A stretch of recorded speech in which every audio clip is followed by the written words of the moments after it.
ये खुशकिस्मती के लिए अर्ज करते हैं। कहा है खुशकिस्मती के लिए अर्ज करते हैं, यहाँ से लेकर पूरा अंधेरे में साए फूस करते हैं, यहाँ तक प्रसंग है। इसमें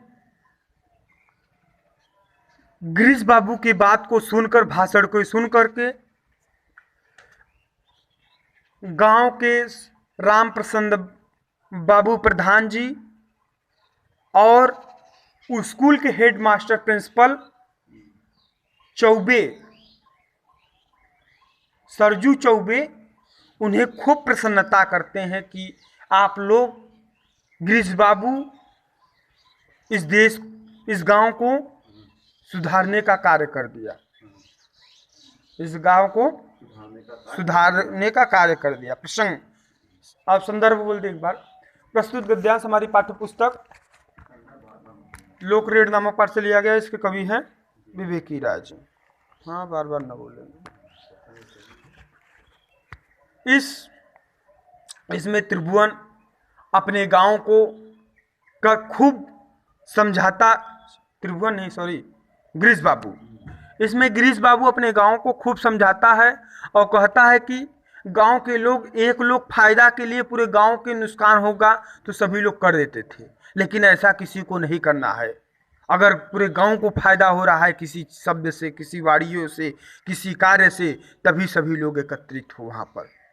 अगर एक लोग को फायदा हो रहा है, पूरे गांव को नुकसान हो रहा है, तो वह कार्य को नहीं करना चाहिए। जब ऐसी बड़ी बड़ी बातों को सुनकर सभी लोग गंभीर रूप से देखने लगते हैं।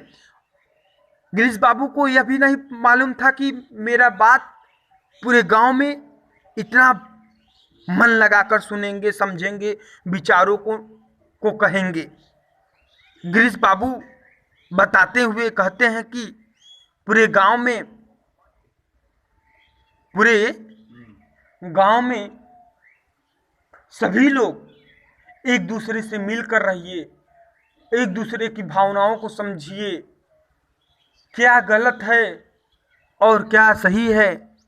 ये सब भाषण को सुनकर कहते हैं, बताइए महात्मा गांधी जी अपना पूरा उम्र ही अपने देश के लिए न्यौछावर कर दिए। महात्मा गांधी जी और इसी प्रकार से राजा हरिश्चंद्र जी अपने सत्यता के लिए, इस देश के लिए, इस राज्य के लिए अपना राज्य छोड़कर भिखारी बन गए। राजा हरिश्चंद्र जी अपना राज्य छोड़कर भिखारी बन गए इस देश के लिए, इस मर्यादा के लिए। और जब यह सब बात राम प्रसन्न